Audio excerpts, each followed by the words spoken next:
Right, I've gone back to my GoPro 8 and I've just set it up on my peak camera, and it's not in the hard-bodied plastic case. So obviously the trapdoor's off, so there's plenty of air going to get in the side of the camera, and with it not being in the hard-bodied frame, there shouldn't be as much heat build up. So I'm just going to try and walk the dog now around the corner. I've got his leader on ready, so he'll not be pulling us all out of the shop, and I just want to see what difference it is between like the GoPro 8 when it's just standard 1080p 16:9 60 frames per second. Right, come on son. Right, no, don't pull. No, don't pull, Lars. I've got to get the door shut. Come here. Come here son, don't pull. Come here. Come here. Come here. I know, well that's what he demands. He's a pain in my ass when I can't relax.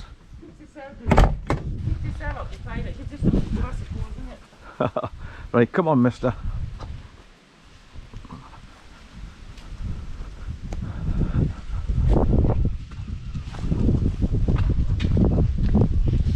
Right, don't pull son, hey, don't pull. Right, good boy.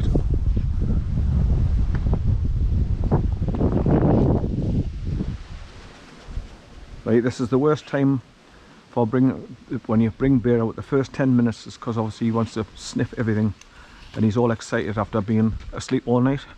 So obviously when he wakes up in the morning and I start taking him out for his first walk, his batteries are fully charged up, ready to the onslaught. So I've just got to keep pulling him back and giving a quick reminder that he's on the leader. And because I've got the leader in such a way, it rubs across the top of his right leg and then across the top end of his back leg, and it prevents him from pulling. Right, come on, we're going up here, come on. But we've been out a few times this morning already, so the urgency to sniff and poop isn't as paramount. So he shouldn't be too bad. I mean, he still tries to pull. He's a powerful dog, so he just tends to pull a little bit. So like I say, because he's on the leader the way it is now, I just give it a quick tug just to remind him that I'm behind him, and it keeps him in touch with me basically. Good boy son, good boy. Because I don't want to give him treats all day every day. I just want to train him without the treats. And also we're coming out, I'm just want to see how far I can get with recording with my GoPro 8 at this resolution setting.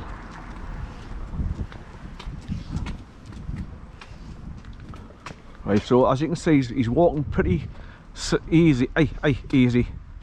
I keep him on this left hand side, but he keeps wanting to go across the road there, because that's the path that takes you up to the golf course. But I'm going along the bottom one here first.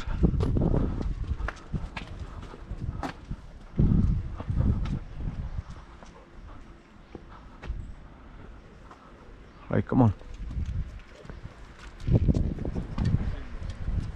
Right, come on, come over here, come on, over here.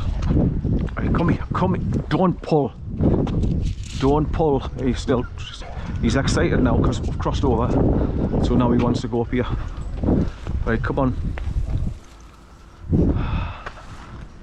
I've just crossed over because I don't want to pull up towards those dogs, which he tends to do out of excitement. He wants to say hello to every dog he sees. He's dead friendly towards all dogs, but sometimes they snack at him, so he just turns his head and walks away as if to look, and looks at the dogs as if to say, are you friggin' mental? I'll rip your head off. Right, so I've had to cross over anyway, so I might as well just continue up this track and go up towards the golf course wall, where you can walk through the gap and then cross the golf course wall, the golf course itself if you want to go over towards Cleadon Water Tower, and then eventually walk past that on your way to the old mill that's up on Cleadon Hills as well, which is a famous landmark in South Shields. But at the moment this is just an exercise to see how long I can get recording of this. I've just dug out my old GoPro 8 batteries that fit this camera, and I've busy charging them up to see which ones are good and which ones are bad. So I can put the good ones in my waistcoat pocket if I decided to start recording with this GoPro 8 again, because I've already proved that my 12 and 13 are crap that just keep switching off because they overheat within 2 minutes. When I first come out yesterday, the other day, I got 6 minutes and 6 seconds out of it before it switched off, and then it's every 2 minutes after that. So you've got to take the battery out. Right, I think he's wanting to go for a poop, so he's dragging me all over the shop.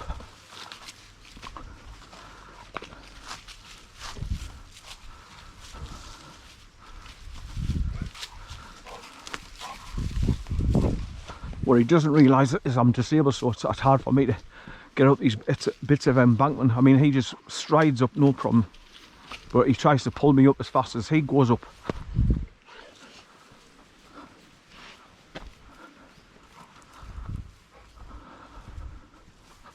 Right, come on, son. Good boy, good boy. Right, stay there, stay there, stay there. Right, go to the toilet. I'm sure he wants to go in the toilet, because when I was sitting in my house, when I'm sitting at my computer, he comes up and he puts his paws on my knees, and if I don't take any notice, he comes back again, puts both paws up on my knee. So that tells me he's ready to come out to go for a poop, and I think that's what I'm getting dragged all over for. So he's looking for a place where he can stop, squat. Right. But unfortunately, when he's doing that, he's pulling me into trees, and hey, hey. That's why I mean, it's virtually impossible to record anything when you've got bear on a leader. So that's why I go out to Kiel the forest, so I can let him off and he can just run and go and do his own stuff, and I can just walk along dead easy and relax and record. Right, come on, son, come on. But obviously, going back to my GoPro 8, the image stabilisation won't be as good as the 12 and 13 I've got, but as long as it's reasonable, I'll be happy with that, and I can go back to using me GoPro 8 again. Right, don't pull. Right, when he hears pulling, he's getting on me nerves. I just stop, and shout stop, stop, so he knows stop, stop, aye, aye. You can hear him like panting because he's pulling. No, no, stop, stop, aye. Right, slowed down a little bit now. It's because he wants to go to the toilet. He'll keep pulling until he actually goes to the toilet, and then he's settled down. Right, go to the toilet, son. Good boy, son. There you are. I know me dog very, very well. I knew he wanted to go. Good boy, son, good boy. That's what the urgency is when he's pulling. He wants to go and find a spot to have a poop. Good boy. Now he has a scratch. Covers it over like a cat. This is what makes me laugh. He scratches the ground every time. It's not once, it's every time. Every time he goes to the toilet, you're forgetting, you're pulling. Hi, you know. He got out the way there because he knows when to start shouting. Right, that's it. No, stop, stop, stop. Hi. It's on the way back. He settles right down because the urgency of sniffing and wanting to pee on everything is come right down and not a priority anymore. So that's when he settles down and he doesn't pull. He just walks normally next to us. Good boy, son. Or just slightly in front of us.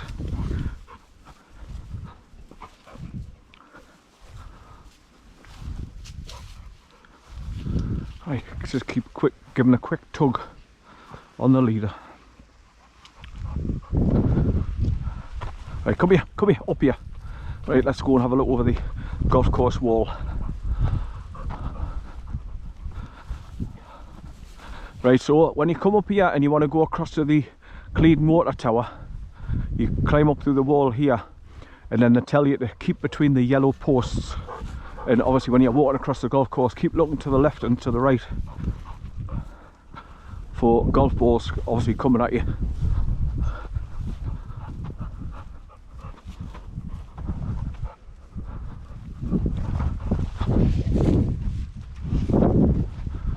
Right.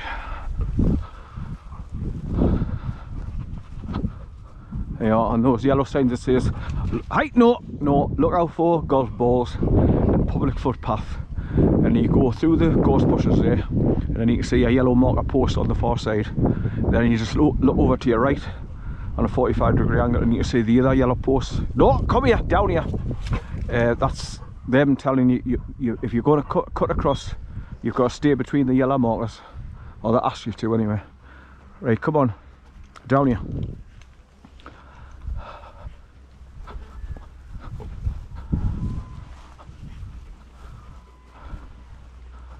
Just come out the house there, my next door neighbour says, how many times you can take that dog across? Obviously they hear me open and shut the door when I'm going out with it. I mean, I'm awake at 6:15 or just before 6 o'clock.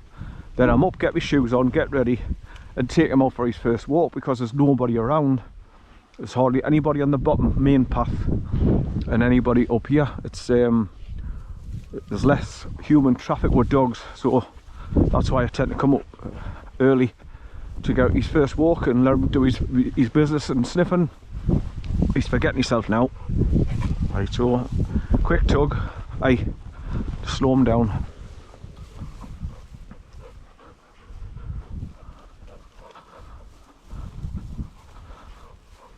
But this has been a lifesaver for me, by accidentally finding out that if you put the leader from his right hand side underneath his belly and across his left hand side, so it goes across the top of his left leg at the top, so when he starts to pull, it pulls his body round in an S-bend from the collar to the back, so that prevents him from full steam ahead and getting full pressure on his legs to pull. So all these videos that you're watching, all these how they tell you how you train your dog and put different harnesses on and different head collars on them with a band over the top of their nose. Well, I mean, I could try them with this bugger here, but trying to hold back a freight train with a bit of wool is very difficult, and worse even more when you're disabled and you've only got the use of your right hand, your right hand and your right arm to hold him back. And obviously I walk with a limp, so I can't run, I can't keep a fast pace with him when he's pulling us along, and that's what used to get us really frustrated, angry, and take it out on him, because it turned me like from a normal person into Mr. Hyde, very angry, and I used to lash him with the handle of the leader here across his backside, because I was getting so tired and frustrated and pulling us along. I couldn't enjoy the walk. So come here. So this is when I make him stop. Get his attention and tell him that no pulling.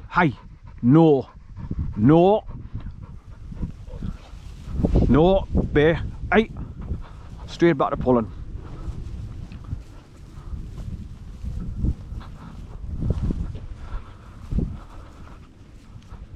I've tried everything. I've done the stop, change directions, but obviously, like I say, because I'm restricted by being disabled, it makes it harder for me to try and train him.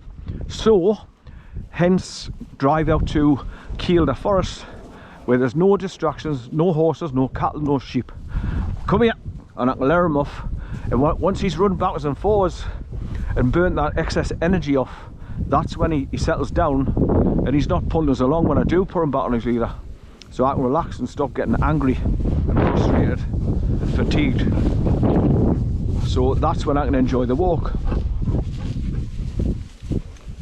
Right, settle down, son. Settle down. Good boy.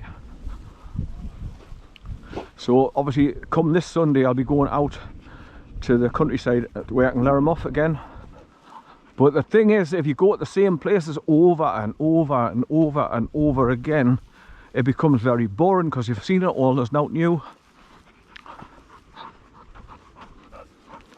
But I like to go into Kielder, because the Forestry Commission tracks are pretty much straight. So like if I look ahead there now, at the top of that hill up ahead, you can just see those high bushes to the left.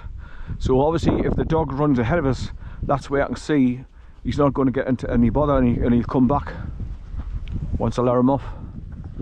I mean, his recall is fine, it's great, I've got no worries that way. He comes back every time.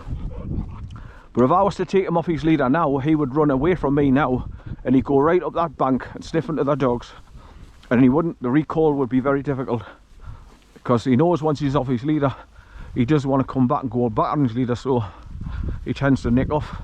I mean, eventually he'll come back, but I've had to like walk half a mile to go and get him back, or start walking away from him and then not know where the hell he is, because if he goes over the top of that hill, he's out of sight, out of mind.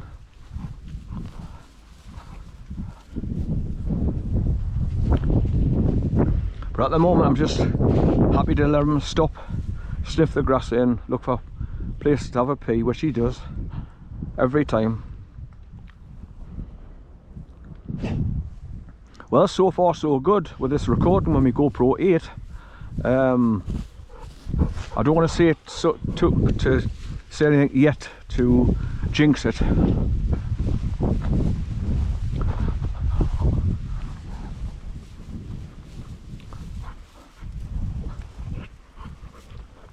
Right, I think I'll go straight on this time instead of going to the left there, down that path there, and back down at the main path at the bottom.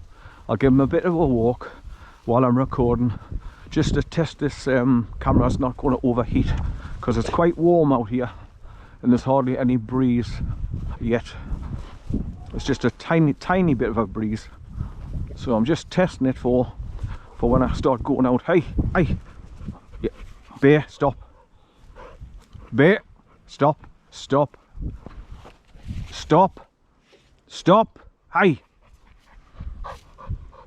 Stop. Stop. Come here. Come here. Come here and sit down. Hey. Sit. Hey. Just a quick reminder who's in charge.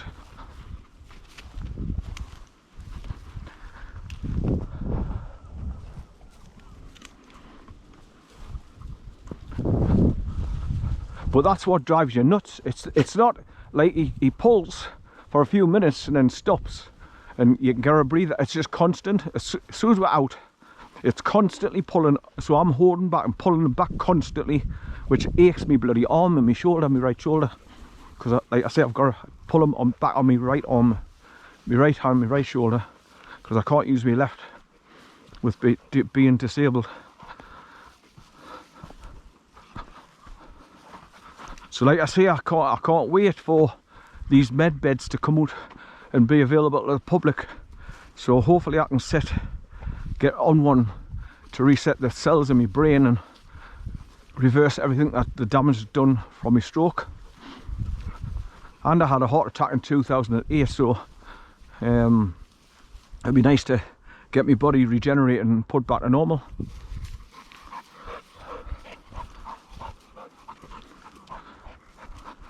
And obviously, when you do get on them, it's like age regression as well. They take 20 years off your friggin' life. So I may be able to run, play football, run along a beach, which would be absolutely lovely.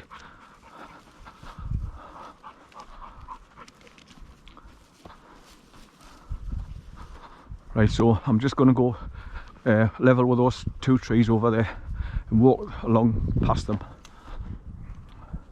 So I've got to go a little bit further up, then turn left and walk towards those two trees there, and then drop down, back down on the main path and go back towards the White Horse pub. Right, come on. Right, let's look.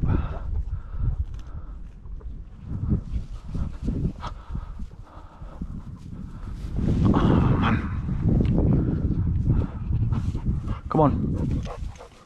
So that's where loads of dog walkers sit down with their dogs, so that's why he's pulling us across to sniff. There's a dredger out in the bay there.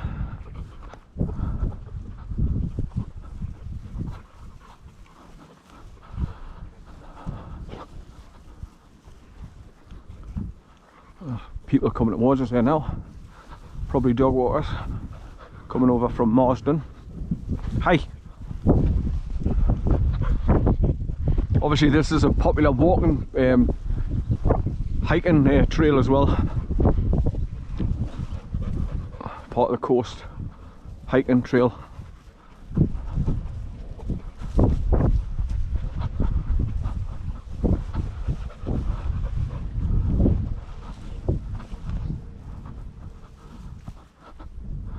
3 women coming along there now. Probably got dogs as well, so that's why I've got to put him on a short lead and keep it pulled to us so he doesn't lunge to go and say hello to the dogs. And pulls my arm out the socket when he does it. Aye.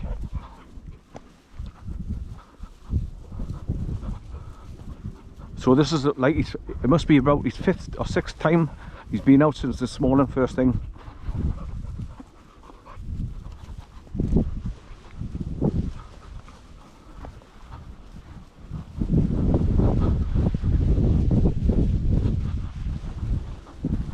Now if this works, I've got the GoPro 8 bolted to me cap peak, and I've put the screw thingy through and tightened it up. So if it's working, I'm just going to leave it on my cap, put the batteries in as you need them, charge them up while it's still attached to the cap. Then when I get where I'm going, I can just put my cap on, press record, and hopefully that's it.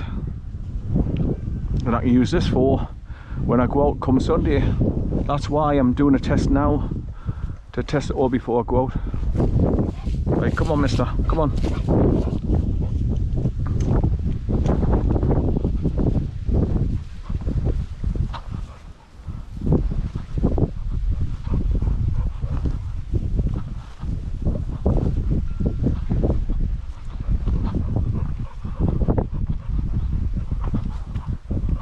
Morning. If he comes over, he's dead friendly, don't worry, he just likes to say hello to everybody. But he's friendly enough. Come on, away mister.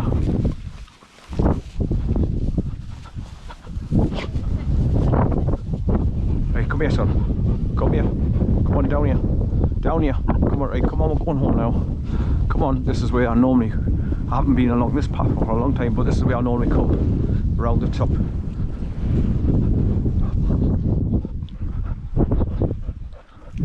And then you just join the main path further down on the other side there, and then takes you downhill back into the tree line where it's cooler.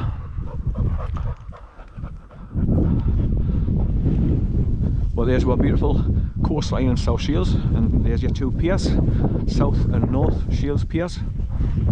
And right over in the distance, over there straight ahead, you can see Blythe Power Station further up the coast.